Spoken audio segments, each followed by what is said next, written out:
Buen día, mi nombre es Mariana Gómez Martínez. El día de hoy mis compañeras Jessica Pardo, Xiomara Mendieta, Valentina Rodríguez García, Karen Rodríguez, Laura Laguna y mi persona vamos a hablar acerca de la respuesta relacional derivada como elemento principal del lenguaje humano y su incidencia en la conducta verbal.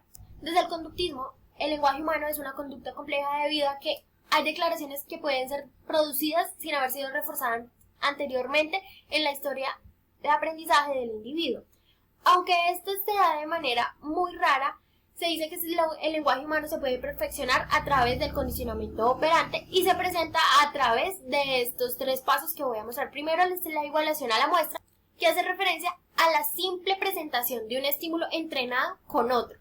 Posterior a ello tenemos la relación derivada del estímulo, que nos habla de la relación, o por así decirlo, la asociación que existe entre el estímulo entrenado y el no entrenado al momento de haberse presentado simultáneamente en la igualación a la muestra. Posterior a ello tenemos la relación de vínculo combinatorio, que es la relación que se establece entre el estímulo que se usó para entrenar al otro estímulo y el estímulo extra con el que se relacionó el estímulo que ya había sido entrenado previamente. Bueno, el estudio de la conducta verbal lo inició Sidman, debido a que a través de todos sus estudios realizó análisis funcionales incluso con la conducta verbal y encontró que la conducta verbal se encuentra sometida a las mismas leyes de la conducta normal a las que nosotros estamos acostumbrados a analizar a través de este enfoque.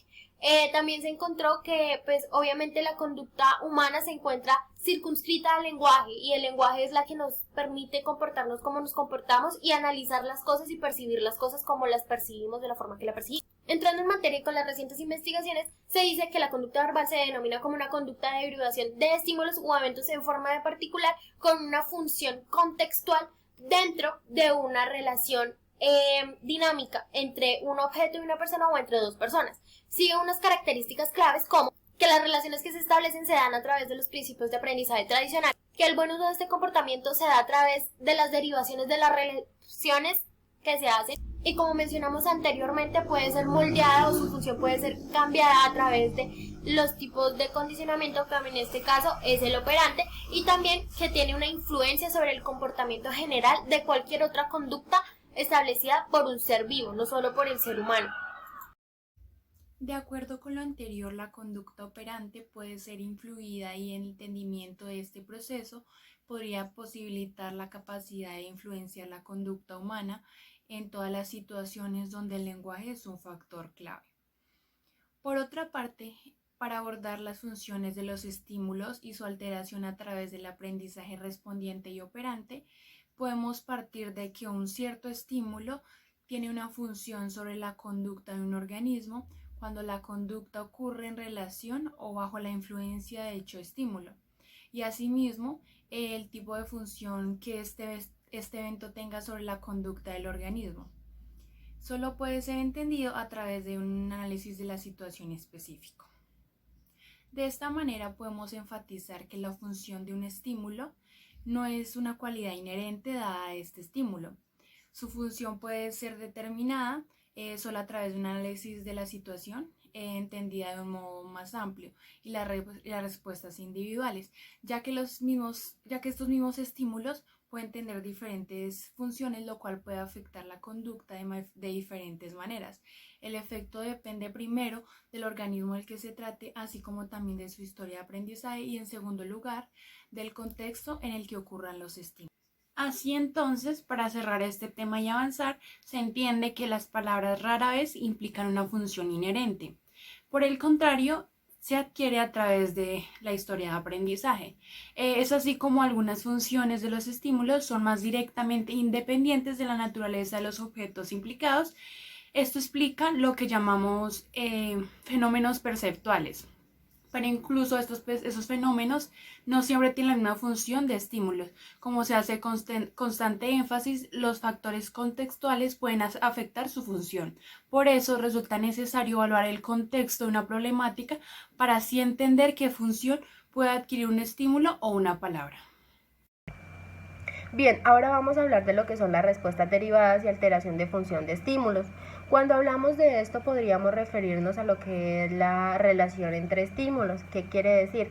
Ahora nos referimos a lo que es la vinculación mutua y vinculación combinatoria. La vinculación mutua y vinculación combinatoria quiere decir que diferentes palabras tienen un mismo significado. Por ejemplo, en español decimos lápiz, en inglés es pencil y nos referimos a un mismo objeto. O por ejemplo, silla en español, chair en inglés, cadeira en portugués, pero nos referimos a un mismo objeto. Se realizó un experimento, se le presentaba en una pantalla a los individuos las letras B, C, D, F, G y H, y ninguna de las letras tenía, digamos que ninguna vinculación. Después le aplicaron a la letra B.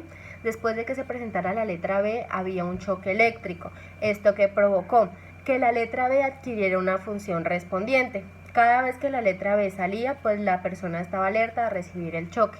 Después de esto, lo que hicieron fue no poner el choque en la letra B, sino en las demás letras, lo que provocó que al salir la letra B perdiera la función respondiente. Ya la persona no estaba alerta a recibir un choque. Otro de los temas es cómo la conducta verbal interactúa con la conducta humana como un todo. Yo creo que en este caso la conducta verbal lleva a la conducta humana y la conducta humana a la conducta verbal, y así se vuelve en un círculo.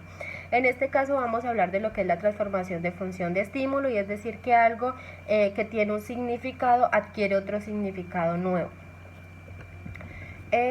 Otro de los temas es la habilidad de relacionar eventos y estímulos de forma arbitraria. En este caso encontramos lo que son el contexto, que adquiere, digamos que muchísimas funciones.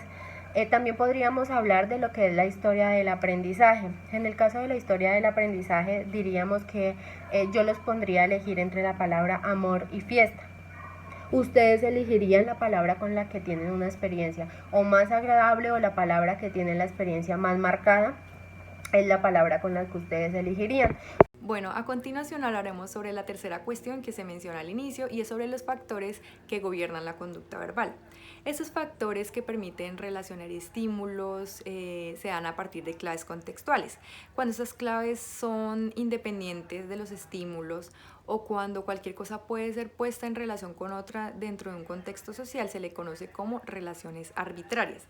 Y cuando las relaciones se basan en contigüidad, es decir, cuando un estímulo sucede después de otro, se le conoce como relaciones no arbitrarias. Dentro de un contexto cotidiano, ambos tipos de relaciones están constantemente combinadas para de esta forma afectar las funciones de los estímulos. Por lo tanto, es una tarea compleja determinar qué relaciones son directas o derivadas. Sin embargo, dentro de los contextos lingüísticos o verbales, la mayoría de las relaciones son derivadas. Existen diferentes tipos de relaciones, de comparación, de distinción, espaciales, temporales, jerárquicas, de perspectiva o causales. La mayoría de esas relaciones no son arbitrarias, como lo mencionaba antes, significa que no se dan bajo una circunstancia establecida. Sin embargo, hay que aclarar que la conducta humana no está regida únicamente por relaciones no arbitrarias, ya que la mayoría de las personas, o en algunos casos las personas, pueden identificar estímulos por contigüidad. ¿Cómo aprendemos a relacionar eventos de forma arbitraria? Bueno, para dar respuestas se toma en cuenta un concepto que es el de coordinación, el cual equivale a una relación de similitud cuando algo es o algo equivale a. Esa es una relación cotidiana entre estímulos cuando nos referimos en nuestro lenguaje como a un símbolo cuando algo representa a otra. La coordinación, por lo tanto, es de las primeras relaciones que todo ser humano aprende y que son fundamentales para el lenguaje humano. En los experimentos con niños, aspectos relevantes es que cuando estos tienen dificultades en el lenguaje, se aconseja utilizar un entrenamiento con relaciones no arbitrarias usando objetos que tengan similitud entre sí, por ejemplo, objetos o imágenes. Esto permite que expresiones como esto es igual a esto o esto va con eso sea mucho más fácil de asociar, sobre todo cuando los niños logran enfocarse en un objeto tomando como referencia al otro, y eso es reforzado. De esta forma es como se aprenden las relaciones, y en situaciones similares y en contextos cotidianos estas experiencias conceptuales pues constantemente son reforzadas mediante la repetición. Mediante nuestro ambiente, nuestro contexto estamos expuestos a una gran variedad de estímulos, y estos nos permiten ejercitar la habilidad para relacionarlos y para diferenciarlos. Bueno, continuando con el tema, cabe aclarar que somos capaces de poner estímulos en relaciones distintas a las de coordinación, es decir, que funcionamos a través de análogos contextuales que fuera de ciertos contextos determinados carecen de sentido. Dönger en 2007 hizo un experimento el cual a través de descargas eléctricas mostraba esa transformación que había cuando los estímulos eran puestos en relaciones coordinadas. Entonces en este experimento se le presentó esos dos símbolos, el símbolo de porcentaje y la I, a los participantes, y se crearon 3 claves contextuales: D, que era elegir la letra más pequeña; F, que era elegir la letra más grande; y E, que era elegir la letra mediana. Entonces los participantes, a medida que iban viendo el porcentaje y la I de diferentes tamaños, se les iba presentando esa clave contextual arriba de la pantalla. Entonces esto infería la manera de elegir de los participantes y pues determinaba esa relación que se iba presentando. Y con eso se demostró que las funciones de estímulos pueden ser transformadas según la relación de comparación. Bueno, ahora pasaremos a hablar de lo que es el marco relacional, el cual hace referencia directa al lenguaje humano. Y como ya podemos saber, el lenguaje humano debe ser coherente y este está construido y reforzado a partir del contexto social, el cual es ese entrenador de la coherencia en todas las expresiones del lenguaje. Cabe resaltar que el enmarque relacional cumple un factor de reforzador generalizado que adquiere una función a través del aprendizaje verbal. Y este describe la conducta que solamente puede ser descrita en un sentido funcional, es decir, que pertenece a esa conducta operante generalizada. Las personas pueden relacionar las cosas de distintas maneras y esas relaciones son el resultado mismo de esa conducta controlada por señales contextuales. Y a través de esto existen 3 fenómenos principales del marco relacional, los cuales son el vínculo mutuo, que son relaciones más directas, pero esas relaciones no son totalmente idénticas. También está el vínculo combinatorio, que es la relación entre 3 o más estímulos y son menos específicas. Y por último está la transformación de funciones de estímulo acorde a la relación establecida. Ahora bien, para dar ya casi por finalizado con esta exposición, debemos de tener en cuenta 3 consideraciones frente a los estímulos, y es que en primer lugar un estímulo puede tener diferentes potencialidades de funciones basadas pues en las relaciones directas establecidas en la historia del individuo y en la historia del individuo a la temprana del marco relacional. De igual manera, como segundo, podemos encontrar que solo algunas funciones son establecidas en un contexto o un evento particular. De tantas o el abanico de funciones son establecidas algunas. Por tercer lugar, es que estas funciones pueden ser transformadas. Para entender un poco más de lo que estoy hablando, vamos a traer consigo el ejemplo que ponían en la lectura, y es que nos ponen a imaginar como una manzana. Entonces, a partir de esto podemos analizar que directamente al ponernos a imaginar una manzana nos trae a la mente una imagen de una manzana real, o sea, la relación real con una manzana, ya que hemos tenido contacto directo y experiencia frente a una manzana real.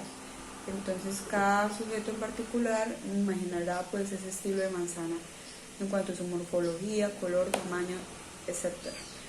Nos pone en un primer plano también a imaginar como a imaginar una manzana, y en segundo plano nos ponen a imaginar comer una manzana. Frente a esto, ambos ejemplos podemos analizar que el contexto establecido sobre la palabra manzana señala al mismo tiempo de relación entre la manzana y pues la experiencia real. Ahí, es decir, existe una relación de coordinación. Pero la funcionalidad que se le establece a cada ejemplo pues no son idénticas. En el segundo podemos considerar que su función es de alimento.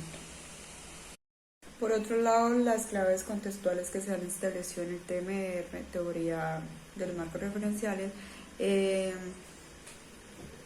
gobiernan la relación que se establece entre estímulos en un momento dado, es designada como C, abajo REL, y por otro lado la clave designada, la cual gobierna la función que es seleccionada según la relación establecida, es designada como C, abajo PUNC. Muchas gracias, esto ha sido todo y espero que les haya gustado.